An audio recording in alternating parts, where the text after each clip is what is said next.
이번에는 Recurrent Neural Network에 대해서 설명하도록 하겠습니다.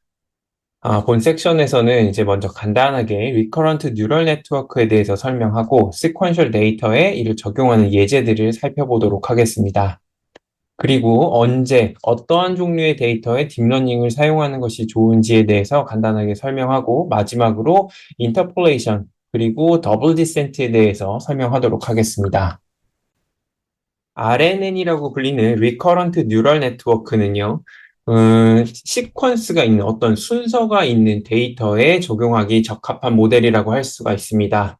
그리고 여기에서 데이터가 순서를 갖고 있다, 즉 sequential 데이터다라고 하는 것은 앞서 설명드렸던 그 document classification 같은 그러한 종류의 데이터를 말합니다. 그래서 다큐멘트가 대표적인 주어, 동사, 형용사, 이런 식으로 있는 그것들이 잘 조합돼서 어떤 센티멘트를 나타내는 것들이 이제 시퀀셜하다라고 표현을 하고요.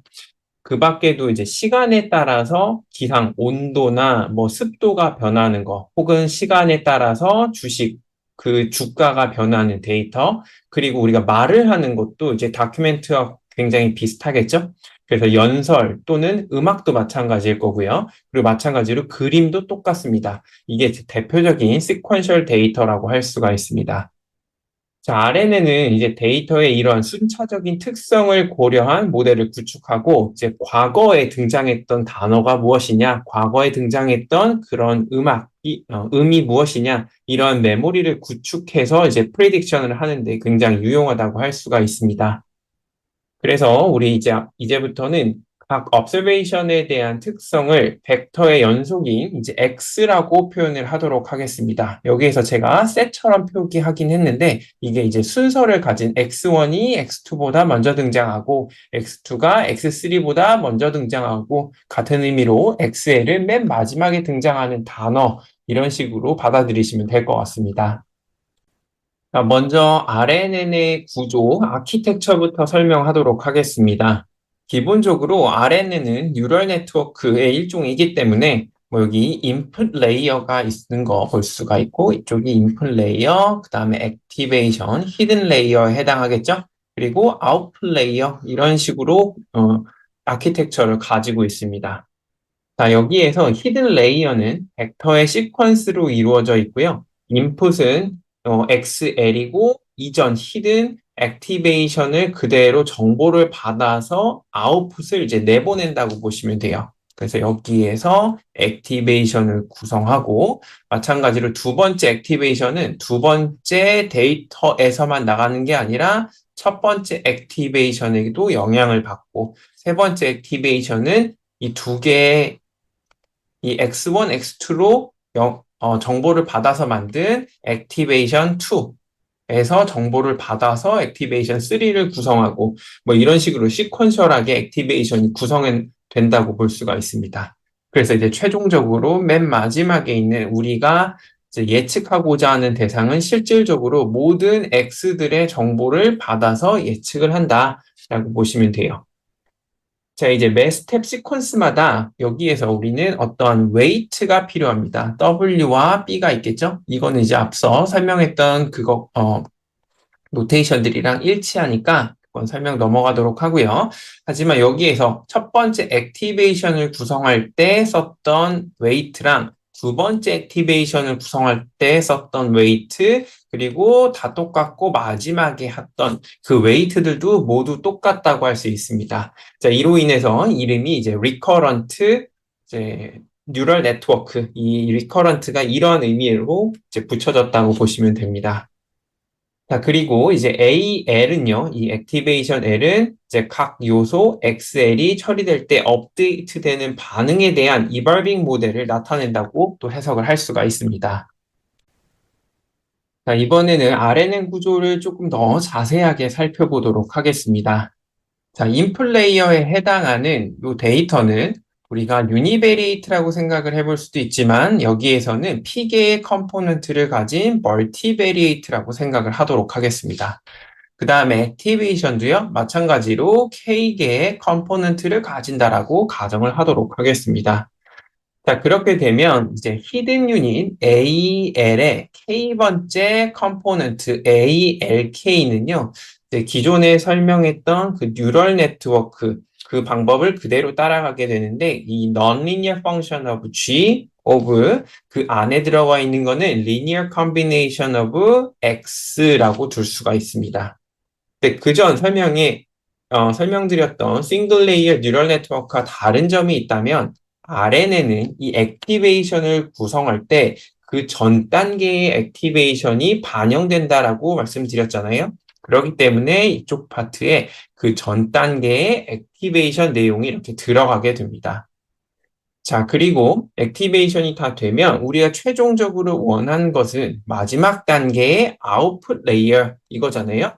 그래서 OL 같은 경우에는 이제 기존 뉴럴 네트워크와 동일하게 linear combination of activations 이런 식으로 둘 수가 있게 돼요.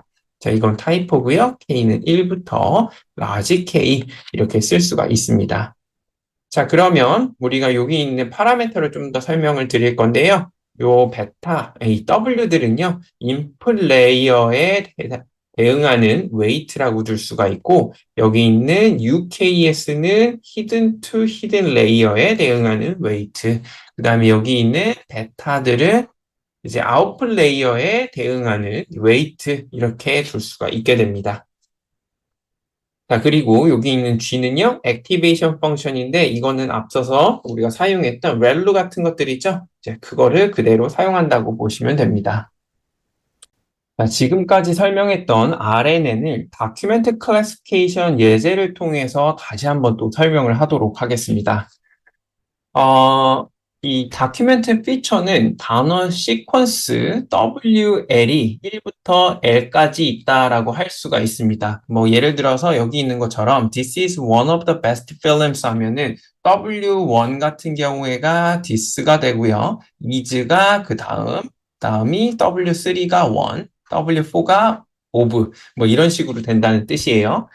자, 여기에서 우리는 일반적으로 문서를 동일한 수의 L개의 단어로 잘라내거나 패딩을 합니다. 이렇게 해야지 우리가 이제 분석하기 용이하기 때문에 그래요. 그래서 뭐 예를 들어서 또 설명을 드리면 여기 있는 시퀀스를 뭐 L을 5개로 두면 여기는 5개, 하나, 둘, 셋, 넷, 5개, 하나 자르고, 하나, 둘, 셋, 넷, 5또 자르고, 하나, 둘, 셋, 넷, 5, 이런 식으로 잘라서 어떠한 데이터를 만들어낸다. 이렇게 생각하시면 돼요. 이렇게 해서 이걸 대표하는 어떠한 벡터나 매트릭스를 나타낸다. 라고 생각하시면 돼요. 자, IMDb 앞서서 설명했던 그 영화 리뷰 같은 경우에는 L을 500을 사용한다고 합니다. 자, 각 단어 WL은 길이가 이제 10,000개인 원핫 인코디드 이진 벡터, 바이너리 벡터를 이제 써서 표현을 할 수가 있고요. 해당 단어의 위치에 1이 존재하고 다른 곳은 모두 0을 나타내는 그렇게 표현을 할 수가 있게 됩니다. 자, 그것도 이제 무슨 뜻이냐면 여기 있는 그림대로 보면 This is one of the best film을 this 죠? 그 다음에 is one of the best film 이런 식으로 각각 쪼개내요. 그 다음에 원핫 인코딩 자체가 있으면 1이고 없으면 0이잖아요. 이 그림 자체에서 회색은 0이고 칠해져 있으면 1을 나타냅니다. 그래서 이쪽에는 우리가 이미 가지고 있었던 어떤 딕셔너리가 있어요. 대충 한 10,000개 정도 있다고 할게요. 자, 이렇게 되면은 첫 번째 단어가 뭔지 모르겠지만 세 번째 단어가 이쪽에 this였어요. 그래서 this가 있으면 이쪽은 1이에요. 근데 이 단어가 this랑 똑같은 게 있을 리가 없죠. 그러니까 나머지는 자동으로 0이 될 수밖에 없습니다. 자, is 같은 경우에는 첫 번째 있었나 봐요. 이렇게 되고요. one은요, 이게 몇 번째인지 모르겠지만 뭐 마지막이라고 하겠습니다. 자, 그러면 나머지 다 0이고요. 자, 이런 식으로 해서 첫 번째 단어는 001, 000000, 그 다음에 is는 1, 000000 이런 식으로. 자, 그래서 이제 원을 한번 볼게요. 원 같은 경우에 뒤로 쭉 가보면 여기 원이 하나 더 있죠? 그래서 같은 벡터로 나타낼 수 있다라는 걸 볼 수 있습니다. 즉 우리가 어떠한 W들을 잘 시퀀스로 잘 묶어가지고 보면은 이 시퀀스, 이 문장은요 결국에는 이러한 큰 매트릭스, 스파스 매트릭스로 표현을 할 수가 있게 됩니다. 하지만 이렇게 되면 우리가 이러한 문장을 매트릭스로 표현한다는 측면에서는 좋지만 문제점이 발생해요. 그 문제점이 뭐냐면 이게 지나치게 0이 많아집니다. 즉 0은 시그널이 없는 거고 1은 어떤 시그널을 줘서 인포메이션, 정보를 준다고 우리가 해석을 할 수가 있거든요. 자, 이 매트릭스 같은 경우에는 0이 지나치게 많아서 우리가 여기에서 어떤 정보를 취득하기가 매우 어려워집니다. 그래서 기존에 있었던 많은 수의 알고리즘들은 이 매트릭스를 그대로 사용했을 때 애큐러시가 굉장히 떨어질 수가 있게 됩니다. 따라서 우리 RNN을 쓸 때는요, 이런 식의 방법이 일반적이고 우리가 생각해 볼 만하지만 실제로는 저차원에서 로 디멘셔널에서 사전에 훈련된 워드 임베딩 매트릭스 여기는 E라는 것을 써서 굉장히 지금 요금 딱 봐도 대충 여기 단어가 뭐 20개라고 할게요. 20 곱하기 만 이렇게 돼 있잖아요. 그런데 이런 워드 임베딩 매트릭스를 쓰면요. 이게 20 곱하기 만이 아니라 뭐 20 곱하기 뭐 50 이런 식으로 줄여줄 수가 있습니다. 자, 그 방법에 대해서는 아주 간단하게 또 다음 슬라이드에서 설명하도록 할게요. 워드 임베딩은요, 훨씬 작은 차원의 임베딩 스페이스에서 각 단어를 나타낼 수 있기 때문에 널리 알려져 있습니다. 자, 이를 이용하면요, 길이 그 10,000개의 바이너리 피처 벡터를요, 그 10,000개보다 훨씬 작은 M 차원의 리얼 피처 벡터로 감소시켜 줄 수가 있어요. 이게 어떤 말이냐면, 아까는 1, 0, 0, 0 해서 이게 이제 10,000개가 있었다 그랬었죠?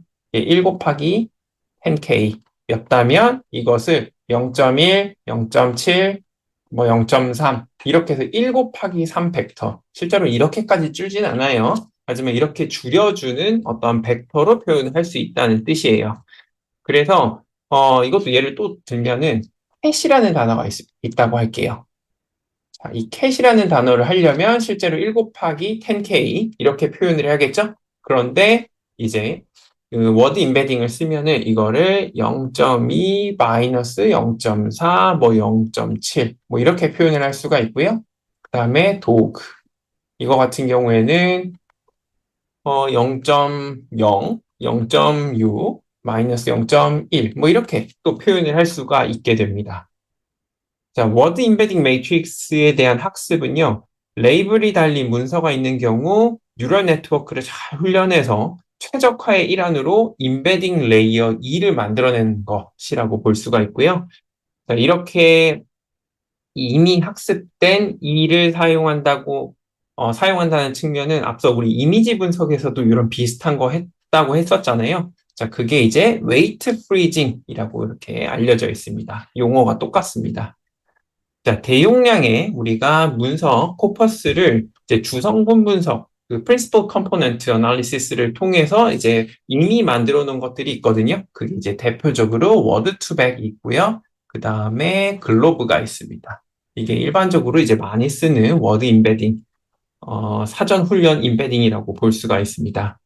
여기서 이제 이 임베딩은 좀 특징이 있어요. 이건 그림. 지금은 우리 단어를 말하고 있잖아요. 단어뿐만 아니라 그림도 그렇고요. 음악도 굉장히 비슷해요. 사전 훈련된 무언가가 있고 이걸 다 벡터로 표현해요.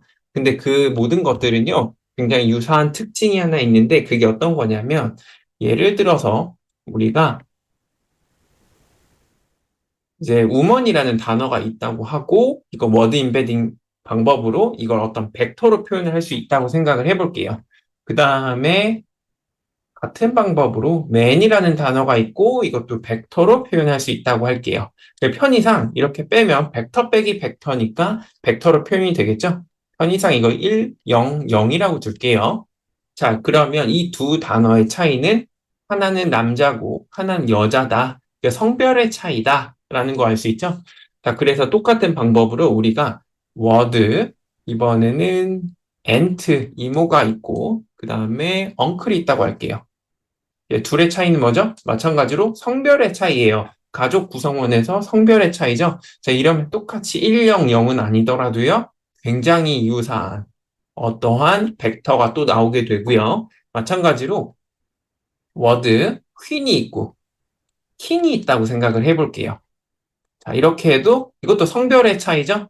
뭐 나라를 지배하고 뭐 이런 뭐 다른 측면들은 굉장히 유사하고 성별의 차이니까 이것도 마찬가지로 이거 뭐 1.01, 뭐 0.01, 0 이런 식으로 해서 세 개의 벡터는 굉장히 유사하다는 성질이 있습니다. 다시 예제로 돌아와서요. 이제 IMDb 문서 데이터에 RNN을 적용한 결과에 대해서 설명을 하도록 하겠습니다. 자, IMDb 리뷰 분석, 우리의 목표는요, 이 리뷰가 파지티브인지 혹은 네거티브인지 그 두 개를 찾아내는 거잖아요.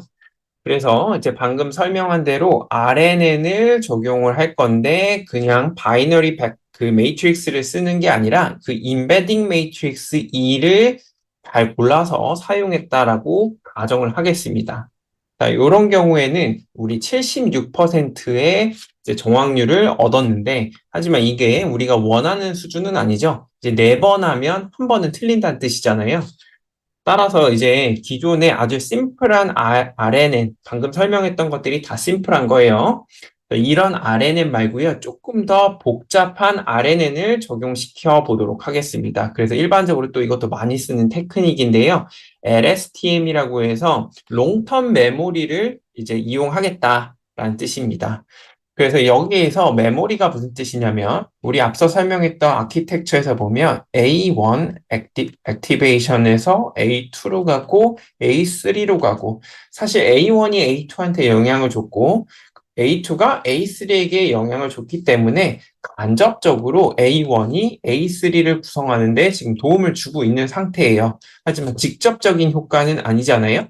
자, 이렇게 해서 바로 전 단계가 영향을 준다라는 것을 저희는 쇼텀 메모리라고 표현을 하고요. 그리고 만약에 이게 쭉 길어진다고 했을 때, 이렇게 계속 길어지면 뭐 A100이 있겠죠? 그러면 A1이 주는 효과가 현저히 떨어질 거예요. 떨어질 수가 있겠죠? 근데 여기에서 우리가 다이렉트로 영향을 주는 이런 식으로 이렇게 선을 그어줄 수 있으면 이걸 롱텀 메모리라고 표현하고 이제 RNN에 이런 롱텀 메모리도 반영을 시키도록 해보도록 하겠습니다. 자, 이런 식으로 LSTM을 반영을 한 이 RNN을 적용을 하면은 이 IMDb 리뷰 데이터 같은 경우에는 이제 87%까지 정확해졌다고 합니다. 76%와 비교하면 현저히 높아졌죠. 자, 이렇게 이제 LSTM은 정확도를 올려준다는 측면에서는 굉장히 좋은데요. 하지만 문제가 하나 있죠. 이 타임 efficiency가 매우 떨어지게 돼요. 구조가, 아키텍처 자체가 굉장히 단순하면 우리가 학습도 굉장히 빠르게 할 수 있는데, 구조가 복잡해진다는 것은 우리가 추정을 해야 된 혹은 학습을 해야 될 파라미터의 개수가 굉장히 늘어난다는 말과 또 동일하게 됩니다. 그래서 학습 속도가 너무 느려진다는 게 또 한계가 있습니다. 그럼에도 불구하고 이게 accuracy가 높거든요. 2020년대 기준으로 이제 많은 논문들이 나왔는데 거기에서는 대략적으로 약 95% 이상의 accuracy를 보인다고 해요. 그렇기 때문에 이제 이런 것들을 LSTM을 사용을 안 할 수는 없고요. 이 LSTM이 가지고 있는 이 롱타임, 런타임 자체를 어떻게 하면 감소시킬 수 있는가에 대해서 굉장히 많은 발전이 이루어지고 있는 상황입니다. 이번에는 이제 RNN을 다큐멘트 클래시피케이션이 아니라 이 타임 시리즈 데이터인 뉴욕 스탁 익스체인지 데이터에 적용한 결과를 설명하도록 하겠습니다. 자, 먼저 데이터부터 설명할 건데요. 여기에서 사용한 데이터는 1962년 12월 3일부터 1986년 12월 31일까지 거래일수 6,051일 을 이제 세 가지 일일 시계열로 나타낸 데이터라고 합니다. 저는 이제 공간 때문에 여기 하나만 보여줬어요. 자, 여기에서 이제 세 개의 변수가 있는데, 로그 트레이딩 볼륨은, 이날 거래되는 모든 미상환 주식의 비율이라고 하고요. 로그 스케일로 나타냈다고 합니다. 그래서 과거 거래량의 100일 이동 평균에 비례한다고 합니다. 그 다음에 두 번째, 다우존스 리턴은 이제 연속적인 거래일의 로그 오브 더 다우존스 인더스트리얼 인덱스 사이의 차이라고 볼 수가 있고요. 그 다음에 세 번째, 로그 보탈리티 같은 경우에는 일별 물가 변동의 절대적 가치를 이제 바탕으로 만든 어떤 지수라고 합니다. 그래서 여기에서 우리의 목표는요, 이제 오늘까지 관측된 로그 트레이드 볼륨 값과 다우존스 리턴 및 로그 모탈리티의 값을 고려해서 내일의 로그 트레이드 볼륨을 예측하는 거라고 할 수가 있습니다. 자, 여기에 있는 그림을 이제 데이터를 시각화한 건데요. 뉴욕의 이제 증권거래소 데이터라고 했었죠. 그래서 이제 빨간색 왼쪽, 이게 이제 트레이닝 데이터에 해당하는 거고요. 우리가 원하는 건 그 다음날 이 로그 트레이딩 볼륨을 예측하는 거잖아요. 그래서 이쪽 부분이 예측하고자 하는 대상 혹은 이쪽을 테스트 데이터라고 생각을 해볼 수가 있을 겁니다. 그리고 이 패턴을 보시면은 날짜에 따른 로그 트레이딩 볼륨인데 패턴이 오르락 내리락 하는 것처럼 이제 독립적이지 않는 거 볼 수가 있겠죠. 그러니까 비슷한 시간에 데이터 값은 서로 비슷한 경향이 있어요. 예를 들어서 여기 막 굉장히 낮을 때 그 다음날 갑자기 점프를 할 수는 없고요.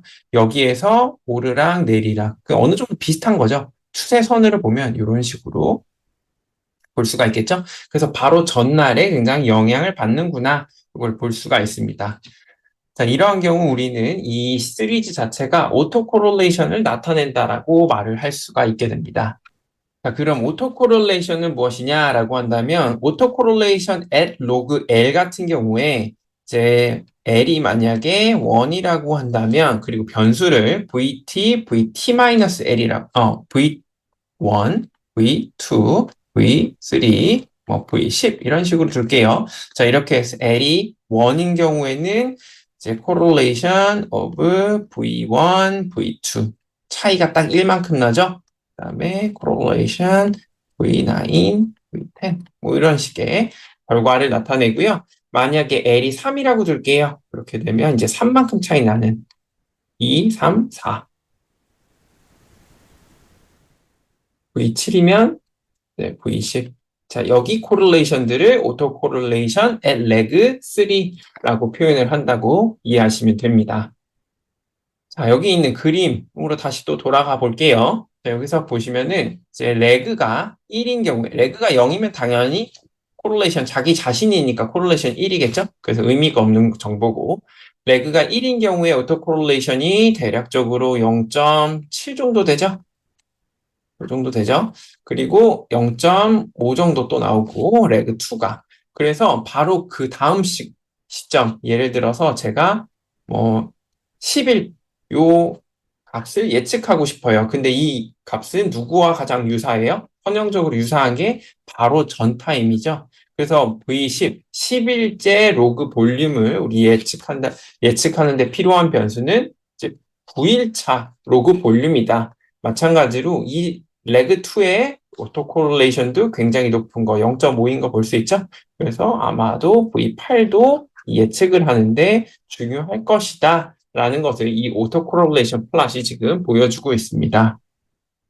자, 그런데 레그가 이렇게 사실 커지면은 실질적으로 이 V8은 V9한테 지금 영향을 주고 있잖아요. 그리고 V9도 V10에게 영향을 주고 있고요. 그래서 실질적인 관계가 없다 손 치더라도 오토 코릴레이션 자체는 이게 0.7이면 그 다음 0.5, 뭐 0.3, 뭐 0.1 이런 식으로 쭉 떨어지도록 그림이 그려지거든요. 근데 지금 여기 보이는 그림은 이 레그가 커진데도 불구하고 오토 코릴레이션이 막 그렇게 급진적으로 줄어들지 않고 있어요. 서서히 줄어들고 있죠. 자, 이걸 통해서 알 수 있는 건 뭐냐면 이제 VT를 예측하는 데 있어서 VT-L 전 타임의 로그 볼륨들이 굉장히 중요하게 작용할 것이다 라는 것을 이제 보여주고 있습니다. 자, 이번에는 이 타임 시리즈 데이터를요, 이 앞서 설명했었던 여기 있었죠? 이 RNN 아키텍처처럼 이 X와 A를 구성하는 방법에 대해서 설명하도록 하겠습니다. 자, X 인플레이어 같은 경우에 이렇게 P개의 컴포넌트를 가진다고 했었고, 액티베이션은 K개의 컴포넌트를 갖고, 이 K번째 그 컴포넌트 of 히든 유닛 AL은 이런 식으로 구성한다고 했었죠? G는 일반적으로 렐루로 쓰면 되고요. 다시 이런 식으로 했을 때 어떤 식으로 데이터를 만들 수 있냐면요. 기본적으로 우리 인풋 시퀀스 자체는 X1부터 시작해서 쭉 뒤로 이어질 거예요. 뭐 예를 들어서 지금 거래량이 6,051일이 있다고 했으니까 총 T, 이 개수는 6051인데 그것을 그냥 그대로 쓰는 게 아니라요. 앞서 설명했었던 것처럼 지금 오늘을 예측하는데 며칠 전까지의 데이터가 중요할 것이냐 이런 것들을 이제 오토 코릴레이션 이런 것들을 통해서 대략적으로 0.5를 넘는 게 5일까지가 있죠. 그러니까 레그 5까지만 우리가 앞서 미리 RNN을 적용하기 전에 이렇게 결정을 하게 됩니다. 자, 그래서 이제 L을 5라고 미리 설정을 하고요. 물론 5라고 설정 안 하고 뭐 10으로 설정하셔도 상관은 없어요. 자, 이렇게 설정된 L을 기반으로 해서 첫날부터 시작해서 이틀, 3일, 4일 이렇게 해서 하나 만들어주고요. 우리 변수가 총 3개라고 했었죠. 로그 볼륨이랑 다우 존스 리턴, 그 다음에 로그 보탈리티 있었죠? 그걸 VRZ라고 둘게요. 그리고 우리가 예측하고자 하는 대상은 이 V고요. 자, 이렇게 되면 X1은 요 3개 변수 하나, 그 다음에 X2는 그 다음날, 그리고 X3는 또 그 다음날, 이런 식으로 해서 XL들, 인플 레이어를 먼저 만들고요. T는 6051일 총 거래량이라고 했고, L은 5라고 했죠. 자, 이렇게 되면 우리가 6051개가 만들어지는 것이 아니라요. 실질적으로는요. 어, 이번에는 이제 타임 시리즈 데이터를 어떻게 RNN에 적용시키는지에 대해서 설명하도록 하겠습니다. 자, 앞서서 제가 구조를 먼저 설명드렸었잖아요. 이런 식으로 해서 인풋 레이어가 있고 이걸 기반으로 액티베이션을 구성한다. 그리고 다음 슬라이드에서 XL의 P개의 컴포넌트를 가질 것이다. 그리고 이 히든 레이어에 해당한 액티베이션은 K개의 컴포넌트를 가질 것이다. 이렇게 했는데 이때 그 X를 어떻게 구성하는지에 대해서 먼저 설명드리도록 할게요. 자, 먼저 우리 X 인풋 레이어는요, 우리 거래량 총 6051일치 데이터를 가지고 있었다 그랬잖아요. 그것을 그대로 가져다 쓰는 건 아니에요. 우리가 예측하고자 하는 대상이 로그 볼륨이었잖아요. 로그 트레이딩 볼륨. 그게 이제 T 타임. 뭐 예를 들어서 10일이라고 할게요. 뭐 6일이라고 합시다. 자, 이렇게 되면 그 전날은 당연히 중요할 거예요. 5일차, 그다음에 4일차도 중요할 거고, 3일차도 중요할 거고, 뭐 이런 식으로 해서 미리 정해진 그 레그를 기반으로 해서 이제 X를 구성하게 됩니다. 자, 여기에서 우리는 변수가 총 3개였어요. 근데 V는 로그 트레이딩 볼륨을 나타냈고요. 그 다음에 R은 또 다른 변수인 다우존스 리턴, 그 다음에 Z는 로그 볼탈리티를 나타낸다라고 생각을 할게요. 자, 그러면 이 RNN을 적용하기 전에 우리가 L부터 정해줘야 돼요. L은 레그거든요. 자, 레그는 이 오토 코릴레이션 플러스 기반으로 일반적으로 많이 정하고요. 물론 이제 통계학을 배우신 분들은 어떠한 일련의 정하는 방법들을 이미 알고 계실 거예요. 저는 그냥 편의상 오토 코릴레이션 플러스를 기준으로 해서 오토 코릴레이션이 0.5보다 큰 경우, 자, 이 경우에는 0.4라고 할까요? 0.5? 뭐 0.4라고 합시다. 이렇게 컷을 해요. 그럼 레그 5까지가 살아남게 되죠? 그 뒤는 그냥 간접적인 영향일 것이다 라고 판단해서 L을 5라고 설정을 하도록 하겠습니다.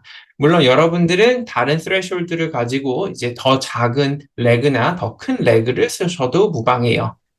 자, 다시 돌아와서 자, 그렇게 되면 우리가 T번째 그 로그 트레이딩 볼륨을 예측하고자 하는데 필요한 인풋 레이어 같은 경우에는 첫 번째 V T 빼기 L, 그 다음에 R T 빼기 L, Z T 빼기 L, 그리고 그 다음날, 그 다음날. 그래서 T번째 날짜의 바로 전날까지 이게 필요하게 됩니다.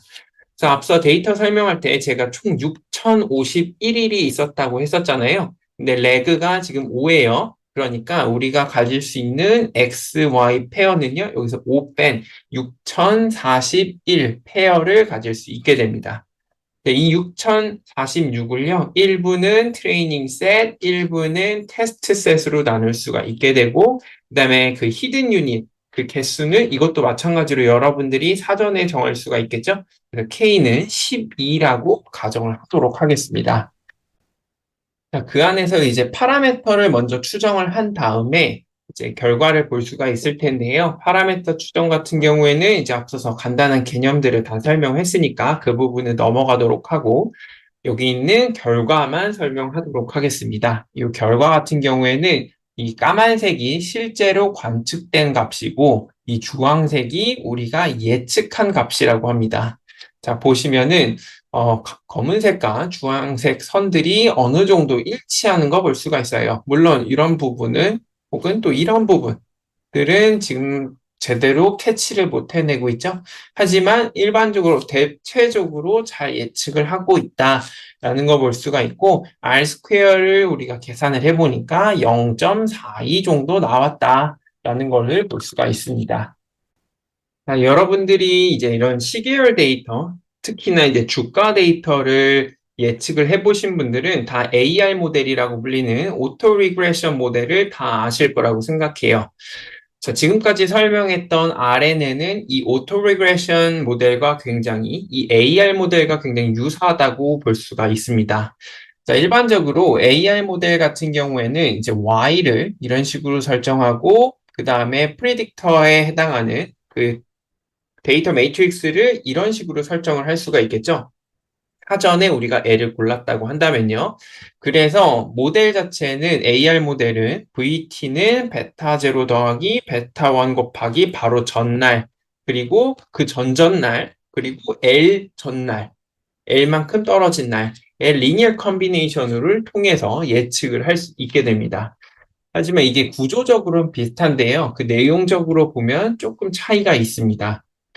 RNN은 입력 레이어에 동일한 가중치 W를 사용하여 시퀀스를 왼쪽에서부터 이제 오른쪽으로 처리하고요. AR 모델은 그냥 단순하게 모든 L개의 요소를 L 타임스 P 예측 변수의 벡터로 동일하게 처리합니다.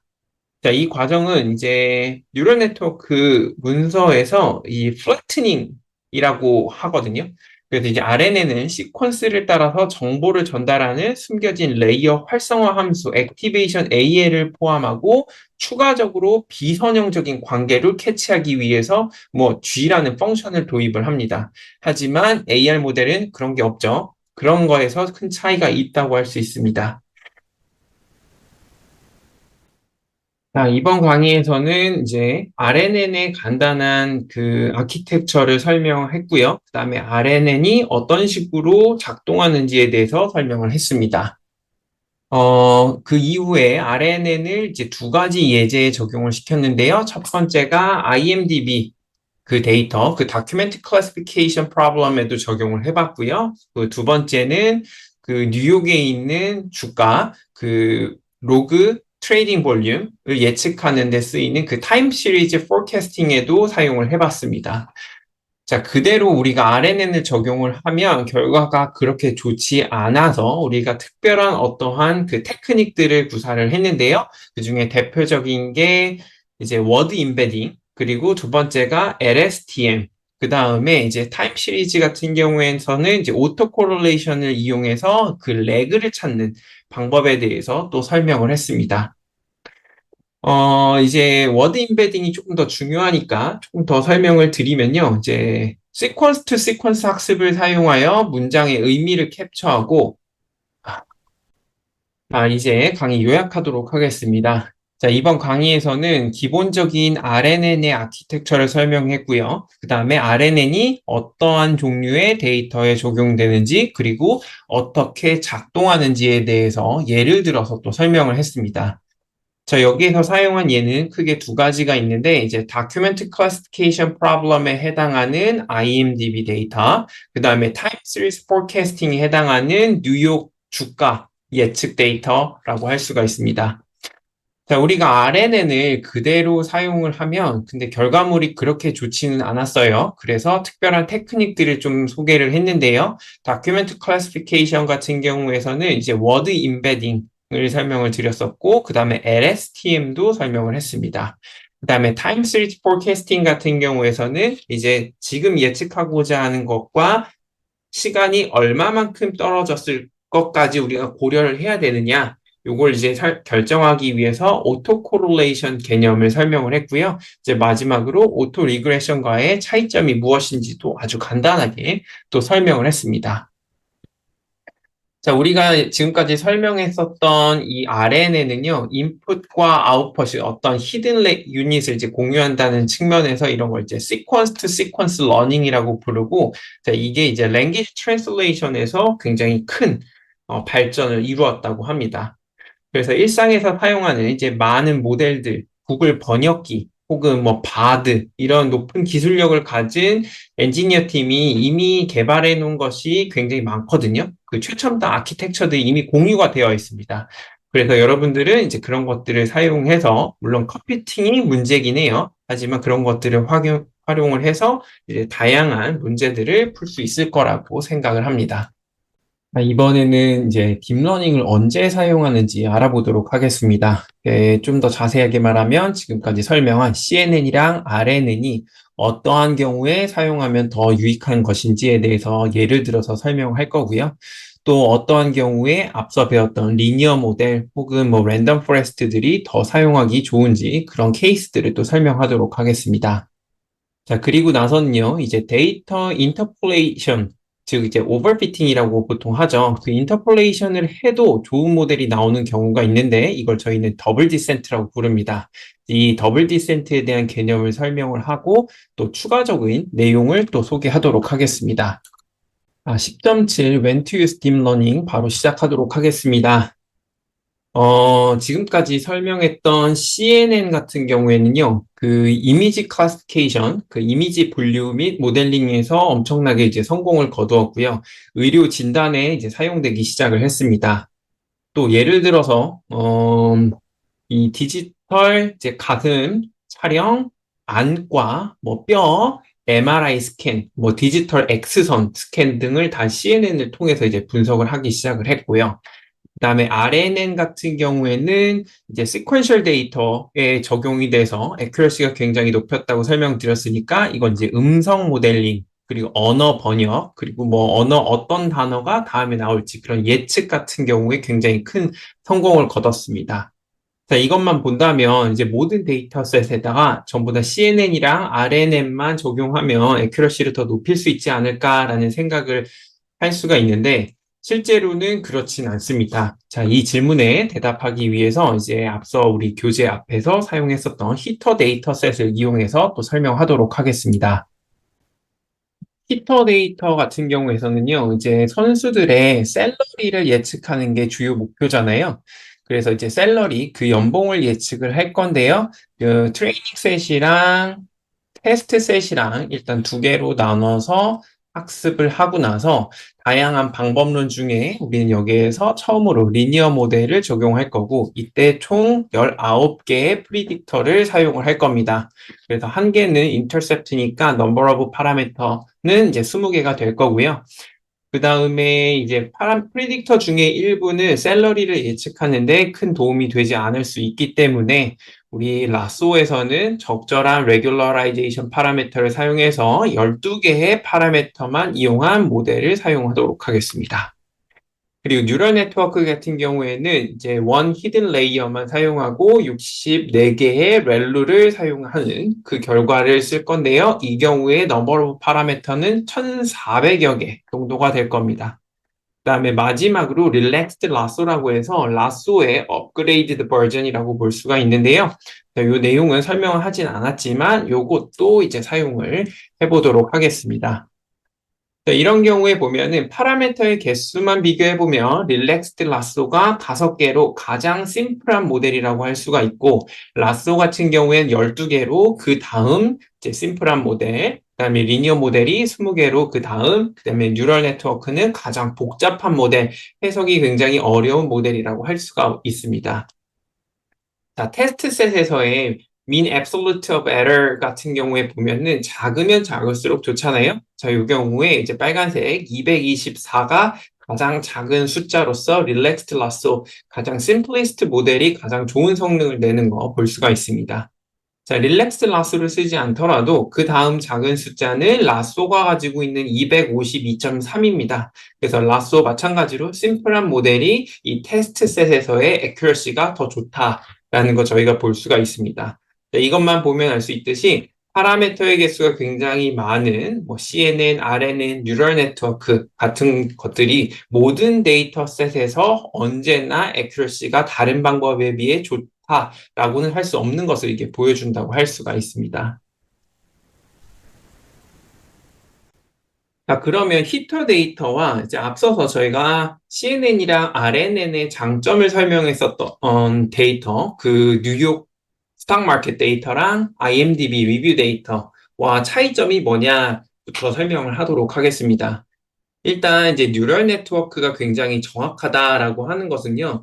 이제 트레이닝 데이터셋 포인트가 굉장히 많은 경우에 뉴럴 네트워크가 굉장히 우수하게 잘 작동하는 경우가 많습니다. 기본적으로 파라미터의 개수가 굉장히 많기 때문에 그걸 제대로 학습하기 위해서는 굉장히 많은 수의 데이터가 필요하기 때문에 그렇습니다. 그래서 이것을 이제 트레이닝 셋의 샘플 크기가 매우 크고 모델의 해석 가능성이 우선순위가 아닐 때 딥러닝을 우리가 선호할 수 있다. 딥러닝을 사용하는 것이 좋다라고 할 수가 있고요. 하지만 이제 데이터 수가 굉장히 많다고 해서 항상 이 뉴럴 네트워크 혹은 딥러닝이 좋은 것은 아니고요. 노이즈가 많은 경우에서는 이제 단순한 모델이 또 더 잘 작동할 수가 있습니다. 그 이유는 이제 딥러닝은 오버피팅 이슈가 있잖아요. 그래서 노이즈 데이터 같은 경우에 아웃라이어가 굉장히 많은데 그것조차 전부 다 설명하겠다라고 하는 것은 우리가 설명하고자 하는 패턴 이외에 다른 것도 설명할 수 있다라는 거기 때문에 오히려 목적에 부합하지 않을 수 있기 때문에 그렇습니다.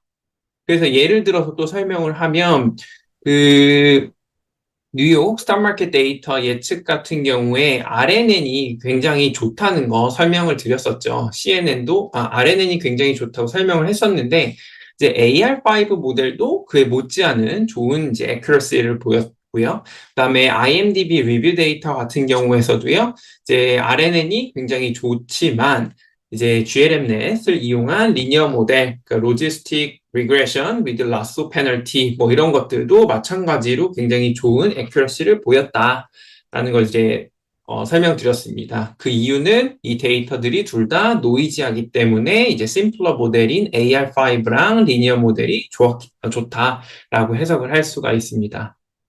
자, 따라서요, 이제 보다 간단한 도구를 혹은 간단한 이제 모델을 사용하는 것이 이제 복잡한 접근 방식보다 쉽게 피팅할 수 있고 더 쉽게 이해할 수 있고 이제 potentially less fragile 하다는 이제 장점이 있을 수 있습니다. 지금까지 이제 딥러닝을 언제 사용하면 좋은지에 대해서 설명드렸고요. 결론적으로 이제 데이터의 수가 굉장히 많은 경우에, 혹은 또 많더라도요, 이제 데이터에 노이즈가 없는 경우에 사용하기 좋다라는 거고요. 아닌 경우에는 심플러 모델들을 사용하는 것이 조금 더 정확하다까지 설명했고요. 자, 이번에는 10.8 Interpolation and Double Descent에 대해서 설명하도록 하겠습니다. 이제 먼저 인터폴레이션의 개념은 여러분들 이미 다 알 거라고 생각을 하는데 이 fitted 펑션 자체가 fitted 라인 자체가 모든 observation들 관측 값들을 다 통과하는 것을 저희 인터폴레이션이라고 부릅니다. 그러면 이제 더블 디센트만 새로운 개념이니까 이걸 이제 그림을 통해서 또 설명을 하도록 할게요. 예를 들어서 우리 데이터 포인트가 20개가 있다고 생각을 할게요. 그러면 리니어 모델이나 혹은 다른 방법을 적용해서 인터폴레이션을 일으킬 가장 쉬운 방법은 베이시스 펑션 자체를 20개를 이용하는 걸 겁니다. 즉, observation 자체가 2개예요. 파라미터가 2개가 있는 리니어 모델을 사용하면 어떻게 돼요? 항상 이 2개 포인트를 지나가는 직선을 찾을 수가 있겠죠? 자, 요거와 같은 원리라고 보시면 돼요. 자, 그래서 우리 베이시스 펑션 자체를 8개만 사용한다고 해보면요. 어때요? 이게 데이터를 정확하게 지나지는 않고, 참고로 여기 있는 이제 까만색 곡선이 실제, 이 X와 Y, 프리딕터와 리스폰스 베리어블 간의 관계고, 여기 살짝의 노이즈가 껴서 이 실제 곡선에선 벗어나 observation들을 우리가 얻은 상태라고 이제 가정을 해보도록 하겠습니다. 그래서 우리는 이 까만색 곡선은 모르고 observation을 통해서 8개의 베이시스 펑션으로 이 검은색 곡선을 추정해 보면 이 오렌지색 곡선이 나온다. 이건데 얼추 비슷한 거 볼 수가 있어요. 그리고 이 오렌지색 곡선은 observation을 전부 다 통과하지도 않고요. 하지만 우리가 이 8개의 베이시스를 20개로 이렇게 올리면요. 앞서 설명한 것처럼 이제 인터폴레이션이 나오겠죠. 그래서 이 추정된 곡선은 항상 이 데이터 포인트를 반드시 지나가게 될 겁니다. 그래야지 에러 제곱합이 0이 될 테니까요. 그래서 이런 식으로 쭉쭉쭉 지나가요. 자, 그러면 이 오렌지색 곡선이랑 까만색 곡선이 서로 비슷한 게 우리의 목표인데 전혀 비슷하지가 않죠. 그래서 완전 extremely different예요. 그래서 우리가 근데 20개가 하면 안 좋구나라는 사실은 알겠는데 그렇게 되면 이제 베이시스 펑션을 더 늘리는 것은 오히려 도움이 안 될까? 계속 도움이 안 될까? 이러한 의문이 남겠죠. 자, 그런 것을 위해서 우리가 베이시스를 이제 42개, 그 다음에 80개까지 또 늘려보도록 하겠습니다. 자, 이렇게 되면 애초에 이 observation들을 모두 지나는 곡선은 무한개가 있을 거예요. 무한개의 방법이 있을 건데요. 이제 이런 무한대의 방법을 우리가 뭐 어떤 러닝을 혹은 implementation 할 때마다 서로 다른 곡선이 나오면 좀 안 좋기 때문에 여기에다 regularization 좀 걸어줄 건데요. 수정된 코에피션트의 제곱합이 최소화되게끔 거의 리치랑 굉장히 비슷하죠? 리치 리그레션도 이러한 개념이잖아요. 네. 그래서 이러한 페널티를 걸어준 상태에서 이제 추정된 곡선이 여기에 나와 있는 오렌지색 곡선이라고 할 수가 있습니다. 마찬가지로 80개도 이렇고요. 20개 있는 경우에서는 굉장히 달랐어요. 이렇게 굉장히 차이가 컸었죠. 그런데 42개로 하니까 어때요? 물론 차이가 어느 정도는 발생하고 있지만 여기 보면 계속 이렇게 발생하고 있잖아요. 하지만 20개랑 비교해서 보면은 굉장히 향상된 액큐러시를 볼 수가 있고요. 80개도 마찬가지입니다. 물론 42개와 80개를 비교해 보면 전 개인적으로 이 42개가 조금 더 낫다고 판단은 해요. 하지만 이 20개와 비교해 보면 이 80개도 훨씬 더 좋은 결과라는 것을 우리가 볼 수가 있습니다. 그래서 우리 바이어스 베리언스 트레이드오프 입장에서 보면은 interpolating the training data, 모든 데이터 포인트를 지나는 곡선을 찾는 것은 일반적으로는 좋은 아이디어가 아닙니다. 하지만 어떠한 세팅에서는 이제 이 statistical learning 자체가 이렇게 그 데이터를 모두 통과하는 인터폴레이션이 오히려 테스트 셋에서의 그 MSE 혹은 그 로스 펑션 자체를 줄여주는 어떤 현상도 있거든요. 그러한 현상을 저희는 더블 디센트라고 불러요. 자, 이 부분도요, 우리 그림을 통해서 설명을 해보면요. 자, 아래에 있는 게 디그리 오브 프리덤에서 넘버 오브 파라메터와 유사한 개념이라고 생각해 보세요. 모델 복잡도라고 생각을 해보면 처음에 그리고 여기 오렌지색이 트레이닝 에러, 그 다음에 파란색이 테스트 에러라고 할게요. 자, 트레이닝 에러는 모델이 복잡하면 복잡할수록 에러가 점점 감소할 겁니다. 하지만 테스트 에러 같은 경우에서는 일정 부분 감소하다가 너무 복잡해지면 오버피티드 모델이 나오게 될 거고 그렇게 되면 이제 테스트 에러는 폭발적으로 증가하는 현상이 발생해요. 하지만 이게 베이시스가 앞서 설명한 예처럼 20개 데이터 포인트 n이 20일 때 베이시스 펑션도 20개다라고 하면 이렇게 폭발적으로 증가하지만 오히려 베이시스 펑션 파라미터의 개수를 너무 증가시킨 오히려 모델을 굉장히 복잡하게 하면 이 테스트 에러가 쭉 떨어지는 이러한 경향성을 볼 수 있거든요. 그래서 다시 한번 떨어진다라는 관점에서 저희는 이러한 현상을 더블 디센트라고 부릅니다. 뉴럴 네트워크에서의 그 CNN이랑 RNN 같은 경우에는 파라미터의 수가 굉장히 많은 케이스잖아요. 그래서 사실상 요 디그리 오브 프리덤이 굉장히 많은, 굉장히 복잡한 모델이라고 할 수 있습니다. 자, 이 바이어스 베리언스 트레이드-오프 입장에서 보면은 이거는 이제 파라미터의 개수가 너무 많은 이 CNN과 RNN은 실제로 액큐러시가 높아지면 안 되는데 왜 그런 현상이 발생했느냐라고 한다면 저희는 이 더블 디센트라는 현상 때문에 CNN, RNN의 액큐러시가 굉장히 좋은 거다라고 설명을 할 수가 있습니다. 다시 리마크로 돌아와서요. 우리 하이 디멘셔널 리니어 모델, 즉 이제 프리딕터의 개수가 샘플 사이즈보다 더 큰 경우에 저희가 리스트 스퀘어를 적용을 하면요. 이제 스텝 사이즈가 작은 스토캐스틱 그레디언트는 이제 미니멈 논제로 레지듀얼 솔루션을 당연하게 이렇게 유도하게 될 겁니다. 그리고 이제 Stochastic Gradient Flow, 즉, 이제 SGD 솔루션의 이제 전체 경로는요, 아마 리치 패스와 굉장히 유사하다라고 써 있는데요. 그게 이제 왜 그러냐면, 우리 베이시스 펑션의 개수가 샘플 사이즈보다 더 많아져서 인터폴레이션이 발생하는 경우에는 이렇게 해서 베타 J 햇 제곱을 미니마이즈 시켜준다 그랬었죠? 그리고 제가 앞서서 설명하기를 이렇기 때문에 리치와 굉장히 유사한 성질을 가질 것이다. 이렇게도 설명드렸고요. 이렇기 때문에 스토캐스틱 그레디언트 솔루션 패스도요. 요거를 줄여주게 되고 그게 항상은 아니지만 베타 J 햇이 많은 경우에 0과 유사하거나 정확하게 0이 되게끔 유도를 하게 됩니다. 자, 그래서 이제 비유를 하자면 스토캐스틱 그레디언트 디센트에 의해서 제로 트레이닝 에러까지 피팅한 딥 앤 와이드 뉴럴 네트워크는 이제 일반적으로 굉장히 좋은 솔루션을 제공한다고 합니다. 특히 어떤 경우에 좋냐면은 우리 이미지 같은 경우에 예를 들어서 이렇게 해서 픽셀이 9개만 있는 경우를 생각해 볼게요. 자, 그러면은 우리가 이걸 원래대로 해서 여기는 빨간색, 여기는 뭐 파란색, 여기는 다시 빨간색, 뭐 이런 식으로 그림을 생각을 해볼 수도 있겠지만, 그러면 당연히 뭐 여기에 빨간색에 매치되는 어떤 코드 넘버가 있을 거고, 파란색에 매치되는 코드 넘버가 있을 건데, 이거를 똑같은 방법으로 데이터로 표현을 할 때 어떻게 하냐면, 기준점을 이쪽을 두는 거예요.